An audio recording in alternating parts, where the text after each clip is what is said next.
श्री शिवाय नमस्तुभ्यम। 16 और 17 अक्टूबर 2024 शरद पूर्णिमा 2 दिन व्याप्त है। दोनों दिन में आपको जब भी समय मिले आपको अपने घर में संतान की प्राप्ति के लिए, मनचाही संतान प्राप्ति, रोग, कर्ज मुक्ति, धन प्राप्ति के लिए आवश्यक रूप से यह कार्य करने हैं। खास तौर पर वह महिलाएं जो लंबे समय से संतान की प्राप्ति के लिए अग्रसर हैं, चाहती हैं कि महादेव उन्हें पुत्र के रूप में संतान दे, या साधारण सरल तरीके से आपकी इच्छा है कि आपको संतान के रूप में एक सुंदर कन्या या बालक, जो भी इच्छा है, आप महादेव को कहकर, श्री नारायण को कहकर, तुलसी मैया को कहकर, माँ लक्ष्मी, चंद्र देवता को कहकर इन सरल से कार्यों को करती हैं, उपाय को करती है तुलसी और नारियल का, तो निश्चित रूप से जो चाहेंगे वह आप प्राप्ति कर लेंगे। आप जानते होंगे प्राचीनतम समय से ही प्रभु के आरोग्य ही सभी चीज़ों के लिए आराधना की जाती है। प्राचीनतम समय में भगवान श्री कृष्ण ने, शास्त्रों में वर्णित है, महादेव का पार्थिव शिवलिंग पूजन किया था महर्षि वाल्मीकि के कहने पर, जिस कारण से उनके पुत्र रत्न की उन्हें प्राप्ति हुई थी। तो इस कलयुग में तो प्रभु का ही एकमात्र हमें सहारा है। तो शरद पूर्णिमा 2 दिन है। दोनों दिनों में जब भी आपको समय मिले तभी आपको उपाय कर लेना है। सच्चे भाव सच्चे मन से कोई भी कार्य किया जाए तो वह कभी व्यर्थ नहीं होता। कैसे उपाय करना है ध्यान से सुने। आपको बुधवार और गुरुवार 2 दिन मिल रहा है श्री नारायण, और सबसे बड़ी पूर्णिमा है जो कि जीवन में चमत्कार तो करती है, आप सभी जानते होंगे।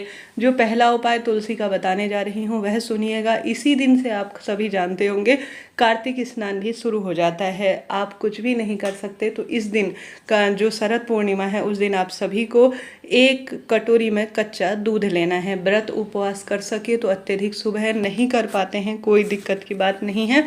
आप सभी जो है तब भी इस उपाय को कर सकते हैं। दादा दादी अपने बच्चों के लिए करते हैं कि उनके घर में किलकारी गूंजे, बच्चों की धन की समस्या दूर हो, या माता पिता, स्वयं महिला पुरुष कोई भी एक सदस्य करे तो लाभ निश्चित रूप से मिलता है। कहा जाता है यह दिन एक तरह से चमत्कारी होते हैं। धरती के सबसे निकट चंद्र देवता होते हैं और यह प्रत्यक्ष देवता के रूप में है। धरती पर माँ लक्ष्मी जो है भ्रमण करती हैं, और साथ ही माता लक्ष्मी का यह जन्म उत्सव के स्वरूप में माना जाता है। तो इस दिन से अगर आप पूर्णमासी का व्रत करना चाहते हैं तो जरूर से कीजिएगा। आप सभी को 1 कटोरी में कच्चा दूध लेना है। आप जानते होंगे दूध का संबंध चंद्रमा से है और दूध का संबंध संतान से भी है। तो आप सभी को कच्चा दूध लेना है, और प्रथम उपाय को करने के लिए इसमें 1 चुटकी आपको हल्दी डालनी है। ओम नमो भगवते वासुदेवाय महामंत्र का आपको जाप करना है। आप सभी को जो है 1 दीपक लेना है। दीपक आप सभी सुंदर भाव सच्चे मन से घी का ही दीपक लेंगे तो अत्यधिक शुभ रहेगा। अगर आप सभी इसमें जो है विशेष तौर पर आपको जल का लोटा लेना है, और आपको लेना है 1 कच्चा सूत। पीले रंग का कच्चा सूत हो तो अत्यधिक शुभ है, नहीं तो लाल रंग की कलावा, मौली जो भी है वह आपको लेकर चले जाना है। पीपल वृक्ष की जड़ में, या केले वृक्ष की जड़ में, या तुलसी माँ के समक्ष। 3 स्थान आपके पास है। तीनों स्थानों में से किसी भी स्थान पर आप जा सकते हैं।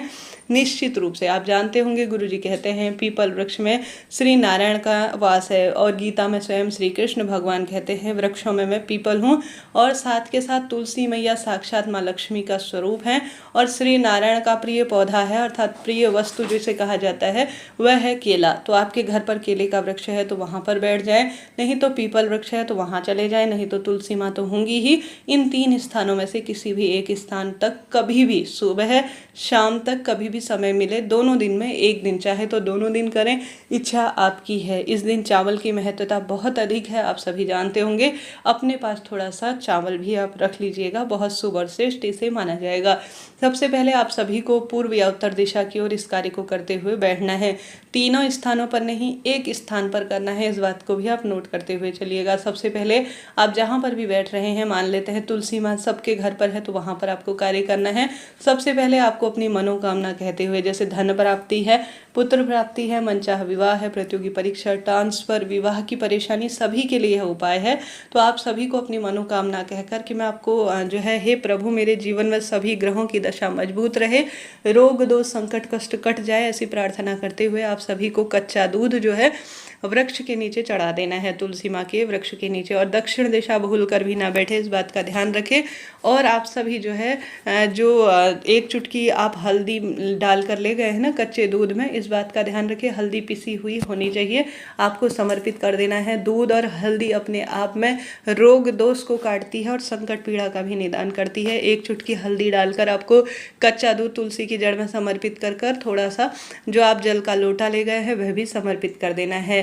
पीपल वृक्ष या जो है तुलसी या जो केला है, तीनों के नीचे यह बात लागू होती है। अब आप सभी को वृक्ष की जड़ में ओम नमो भगवते वासुदेवाय महामंत्र का स्मरण करते हुए थोड़ा सा हल्दी, कुमकुम और अक्षत भी जरूर से समर्पित करने हैं, इस बात का ध्यान करना है। अब आप सभी को जो दीपक लगा रखा है ना आपने, जो मैंने पहले ही आप सभी को बताया, उसमें एक दाना चावल का डाल देना है और प्रार्थना करनी है कि हे प्रभु, आज मैं अपने जो भी मनोकामना है उसके तहत आपकी जड़ में कच्चा दूध, एक चुटकी हल्दी समर्पित कर रहा हूँ, घी का दीपक जिसमें एक चावल का दाना रखकर आपको समर्पित कर रही हूँ या कर रहा हूँ। मेरे जीवन में जो परेशानी है उसका निदान करो, ऐसी प्रार्थना करते हुए आप सभी को यह दीपक प्रज्वलित कर लेना है। अब जो आप कच्चा सूत ले गए हैं, पीला, लाल, जो भी आपका कच्चा सूत है, उससे जो है आप सभी को 7 परिक्रमा तुलसी माता की लगानी है। ओम नमो भगवते वासुदेवाय महामंत्र का भी आपको जाप करना है। अब आप सभी को जो कच्चा सूत है उसको जो है तुलसी की जड़ में या पीपल वृक्ष की जड़ में अपनी मनोकामना कहते हुए लपेट देना है अच्छी तरह से।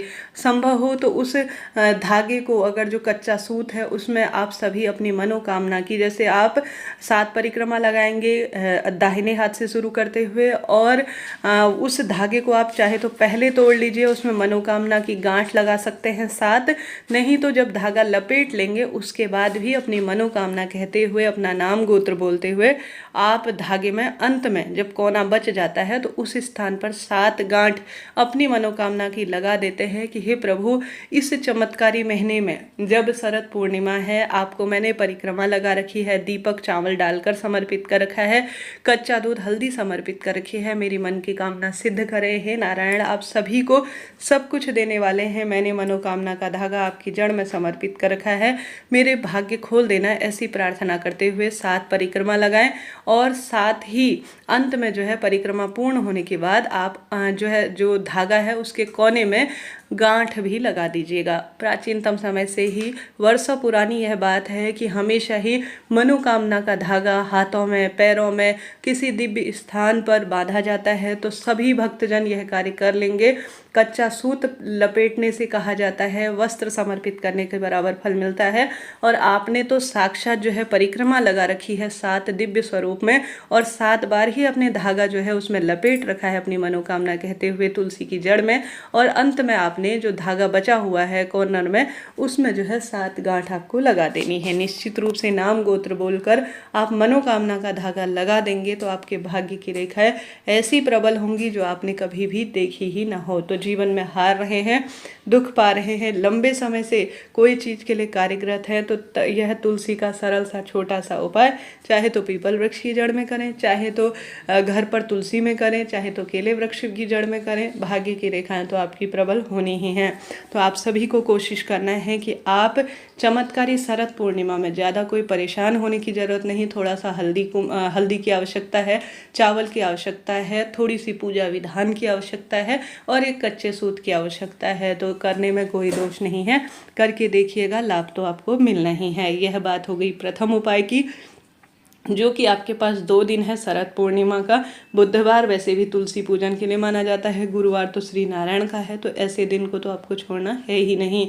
हार रहे हैं, दुख पा रहे हैं, कष्ट में जीवन चल रहा है, तो यह कार्य आपको करके देखना है। साथ के साथ आपको गौ माता को एक थोड़ा सा ही सही, जैसे कि गौ माता में 33 कोटि देवी देवताओं का वास माना जाता है, आप सब जानते होंगे। आप सभी को आवश्यक रूप से गौ माता को खीर थोड़ा सा जरूर से खिलानी है। जैसा कि मैंने मैंने पहले ही वीडियो प्रसारित किया हुआ है खीर से संबंधित, तो पूर्णिमा के दिन खीर तो बनाते ही हैं। तो आप सभी श्री नारायण का स्मरण करते हुए, माता लक्ष्मी का ध्यान करते हुए, महादेव का स्मरण करते हुए, खासतौर पर संतानेश्वर महादेव की जय कहते हुए, गौ माता को जो रोटी बना रहे हैं उसमें मीठा आपको खीर के रूप में रखना है। और 16 और 17 दोनों तिथियों में पूर्णिमा तिथि व्याप्त है तो गौ माता को खीर जरूर से खिलानी है। बहुत सुखद इसका परिणाम मिलेगा। रोग दोष संकट कष्ट पीड़ा से मुक्ति मिलना आरंभ हो जाएगी। जीवन में दुख पा रहे हैं, कष्ट कर्ज में घिरे हुए हैं, तो इस दिन गौ माता की सेवा कर कर तो देखिए, लाभ आपको मिलेगा। इस दिन आप सभी को ज़्यादा से ज़्यादा पीले रंग की वस्तु का दान करना है। पीले चने की दाल, गुड़ का दान, पीले वस्त्र दान कर सकते हैं आप, पीली चूड़ियाँ दान कर सकते हैं, किसी मंदिर में हल्दी का दान करते हैं, महादेव का पीले फूलों से आप श्री शिवाय नमस्तुभ्यम कहते हुए श्रृंगार करते हैं, तो यकीन मानिए भाग्य तो आपको बदलना ही है। जीवन में दुख पा रहे हैं, कष्ट कर्ज से घिरे हैं, इससे पहले कभी पूर्णमासी का व्रत नहीं किया, जो साल भर में पूर्णमासी है, इस पूर्णिमा को कर लेने से आप जीवन में सब सुख प्राप्त कर लेंगे। यकीन मानिए यह पूर्णिमा कोई साधारण पूर्णिमा नहीं है, यह पूर्णिमा चमत्कारी है। इस दिन मनोकामना कहते हुए किसी कन्या को, किसी सुहागिन महिला को जो कि वेद शास्त्रों को जानती है, प्रभु की भक्ति में लगी रहती है, उन्हें अपनी मनोकामना कहकर खीर खिला देते हैं तो भाग्य प्रबल हो जाता है। जीवन में दुख दरिद्रता से जूझ रहे हैं तो इस दिन आप सभी ओम महालक्ष्मी च विद्महि विष्णु पत्नी च धीमहि तन्नो लक्ष्मी प्रचोदयात् इस महामंत्र का जाप करते हुए माँ लक्ष्मी की पूजा करते हैं, श्री नारायण की पूजा करते हैं, तो भाग्य तो आपका बदलना ही है। कहीं नहीं जाना, कहीं परेशान होने की ज़रूरत नहीं, घर पर ही तुलसी में यह कार्य करना है और इन सरल सरल से छोटे उपायों को कर कर भाग्य आप बदल सकते हैं। शाम को चंद्र देवता जब उदित हो तो आप सभी को जल का लोटा लेना है और जल के लोटे में कच्चा दूध डालना है, थोड़ा सा शक्कर वगैरह डालकर, एक सफ़ेद फूल डालकर चंद्रमा को अर्घ जरूर से देना है। ऐसा करने से भी कुंडली में चंद्रमा की स्थिति मजबूत होती है और रोग व्याधियों का नाश होता है।